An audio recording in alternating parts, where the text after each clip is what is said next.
Good evening, ladies and gentlemen, and welcome once again to the world of V-Gaming Junkie News. The Dross was hastily deleted by a lovesick AI, so there's just Monica. Nothing but pure gaming-related meatiness. It is all about the electronic good stuff as we dive deep in all that's new in the various interactive virtual worlds. Starting off as everyone's favorite subject, paid for DLC for basic game functions that should have been included in the base game. Hooray! Is it EA or Ubisoft, or perhaps Activision or Bethesda? No, and no. It's actually Nintendo, although technically they've sort of been doing this for a while now in the form of Amiibos. Now, it's not entirely the same, since you at least get a little figurine for that price, and one could argue that the in-game benefit comes free with it, but if you just wanted the in-game benefit by itself, tough luck. You're gonna have to pay up if you want that. This one in particular is for the Switch port, or if you're being really generous, I guess you could call it a remaster, but even that's a stretch, of Zelda Skyward Sword, where you need an amiibo for fast traveling. I kid you not, you need to buy a little action figure so that you can go from the ground to sky whenever you want, which sounds cool, but it also sounds like a function Twilight Princess allowed you to do for free. I'll be honest, it's probably not even that big of a deal, but this game so far looks like a straight-up port without any real enhancements or extra content for full price, and putting one of the few extra features behind a paywall seems dirty. Maybe I'm wrong, but it looks like its selling point is button controls and a higher resolution and nothing else. Let me fill you in on a dirty little secret. You can do the exact same thing by ripping your legally owned Wii Games ISO and emulating it on Dolphin for free. I really hope this isn't a sign of things to come for Nintendo games. It's already bad enough that things like hard mode and Samus Returns are locked behind a paywall. Giving you a free toy inside doesn't mean it isn't microtransactions, especially if you don't care about that part and you just want the in-game feature.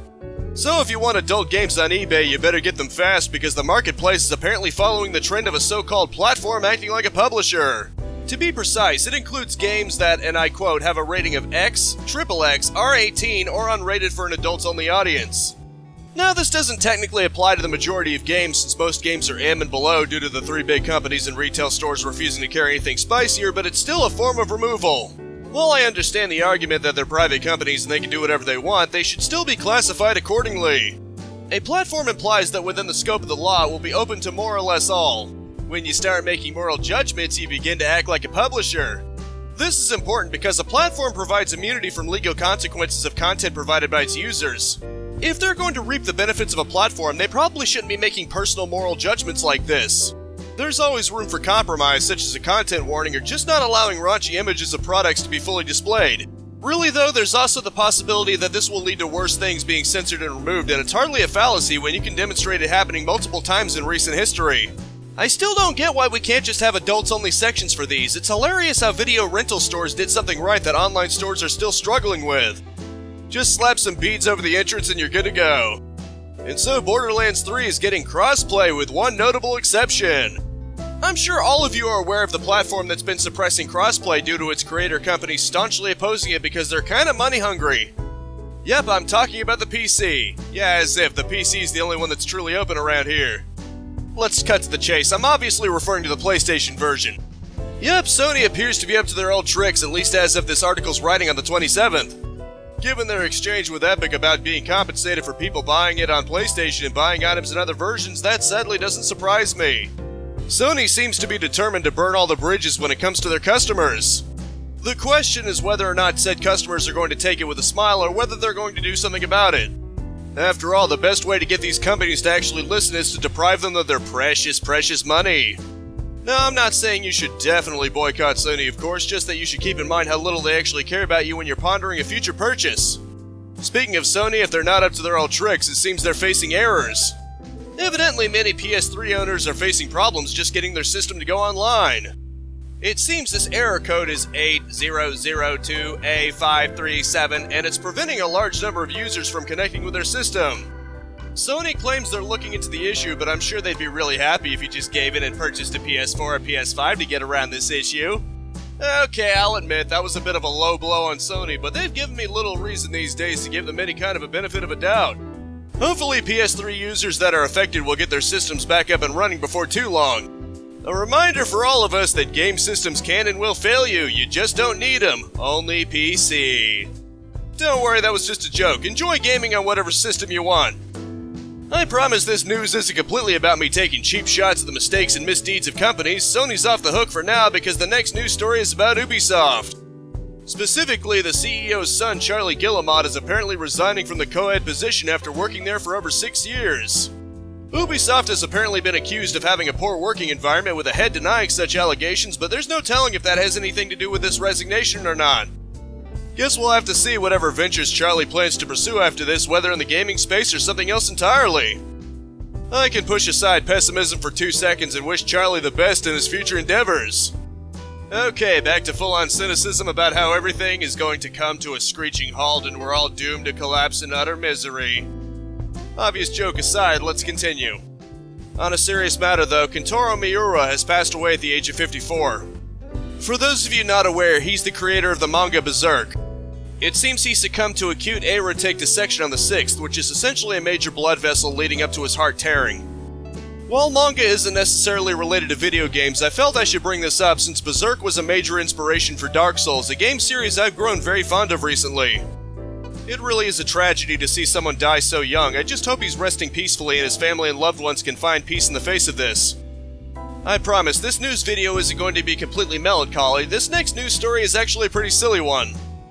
It seems the mobile running game Sonic Dash is getting an unexpected guest character appearance, and no, it isn't Mario. It seems Sega is making a promotional deal with Danimals because you can unlock their mascot Bongo by scanning a QR code on the back of Danimals packs.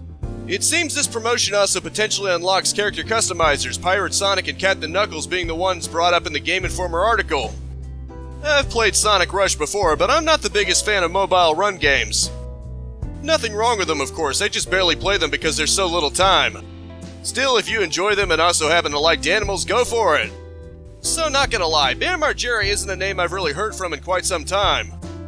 I played Tony Hawk's Underground 2 and even saw some of his show, but he's not someone I've been following as of late. The reason I bring up Bam is that apparently his brother Jess Margera thinks there might be a new Tony Hawk skating game in the works. On a podcast, when asked about his band's music on Tony Hawk games, he says, and I quote, "Yeah, and I believe we're doing the new one coming out too." Now that obviously doesn't mean it'll be a brand new game, it could easily be a remaster of an older game. Either way though, perhaps this means gamers will get another chance to shred it up as Tony or who knows who else. Personally, I wouldn't mind seeing Underground 1 or 2 get a fresh coat of paint. They're criminally underrated compared to the Pro Skater franchise, but that's just my personal opinion. All hearsay though, there's no telling what's in store. Either way though, I hope it's good. The few Tony Hawk games I did play are probably one of the few exceptions in the sport video game genre I can genuinely say I enjoyed. Even if I kept bailing out a lot. Now, I really laid it into Sony with previous news stories, but this one's actually somewhat positive. While half of the article in question is about the PS5 becoming profitable, something I'm not really interested in, it also mentions that Uncharted 4 is coming to PC. No word yet on whether it'll be sucked into the vortex of epic exclusivity, or even if the first 3 will be making it over as the entirety of Kingdom Hearts' collection has, but it's still very good news. It's one of those games that was certainly on my maybe once before I die if I find the time for it list, and this just means I have one less excuse. Now, if this means more Sony titles get ported to PC, then I'm all for it. I'm not going to specifically tell Sony what to port over, but, hint hint. And speaking of which, this final news story is a bit of a silly mod. It places Resident Evil Village's Lady Dimitrescu, aka the Vampire, into Bloodborne, where she in the video faces off against Lady Maria. It's pretty humorous seeing 2 Victorian-era looking super ladies duking it out with their long blades of death. It turns out to be a surprisingly close fight, but Dimitrescu transforms and wins the fight in the video. It's amazing to see what modders will come up with even in a console game that hasn't even been ported to PC yet. Hopefully that'll change soon, but until then, if you've got a modded PS4, you might find some entertainment in inserting Mistress Tall Vampire into a game that happens to have a very similar aesthetic. Gotta love modders, they really do bring out the best in games, don't they? And as always, from the page of Games Radar, it's time for the latest batch of release dates fresh out of the oven. Starting out on the 1st of June is the Elder Scrolls Online Blackwood DLC for PC and Stadia, Operation Tango for PC, PlayStation, and Xbox New and Old, and Stonefly for the same 5 but also Switch. I think I'm just going to say PlayStation and Xbox when it includes both previous and current gen, so just assume that's the case unless I specify otherwise. This is followed up with Super Animal Royale for X1 and World of Warcraft The Burning Crusade Classic for PC. The second starts with Haku Life for PC, and also ends with it. The third has Pro Cycling Manager 2021 for PC, Tour de France 2021 for PC, PlayStation, and Xbox, as well as Winds of Change for Switch. The fourth starts with DC Superhero Girls Teen Power for Switch, Evergate for PC, and The Last Kids on Earth and the Staff of Doom for the Old Band of 4. This is followed up with the Persistence Enhanced for PC, PS5, and Series X, as well as Sniper Ghost Warrior Contracts for PC, PlayStation, and Xbox. No releases until the 8th with Chivalry 2 for PC, Xbox, and PlayStation, as well as Edge of Eternity for PC. This is followed up with The Elder Scrolls Online for PS5 and Series X, as well as The Elder Scrolls Online Blackwood DLC for PlayStation and Xbox. The 9th just has later daters for Xbox. The 10th begins with Final Fantasy VII Remake Intergrade for PS5 and Ninja Gaiden Master Edition for Switch. This is followed up with One Hand Clapping and We Are Football for PC. The 11th has Darius Burst and Other Chronicle X Plus for PS4 and Switch, and Guilty Gear Strive for PC and PS5. Topping things off is Ratchet & Clank Rift Apart for PS5, and then on the 13th, Lumber Hill for PC. This week's epic freebie until next Thursday is looking kinda sus if you ask me. Seriously though, it's Among Us. Just like with the last news program, I can't tell you the week after that because it's just a mystery, so you have to check up on that yourself. And as always, that rounds out this news week. I hope you enjoyed it and were well enough informed. As always, I Let's Play every single day, 10 a.m. and 2 p.m, live stream Mondays and Fridays unless otherwise specified at 4:30 p.m, and on Sunday at 6 p.m. I switch between game reviews and game news videos. That's Eastern Standard Time, but you can always subscribe and hyperbeam that bell icon if you don't want to worry about keeping track of time zones. A like is always appreciated for those algorithms, but I just hope you genuinely liked it, and that is it for now. Thank you so much for tuning in with me. Spread this video around like the haunted eyes that watch us all, and have a constant grip on our souls, and I'll see you next time. Capitalize on life, peace out, have a good one, and I'll see you next week.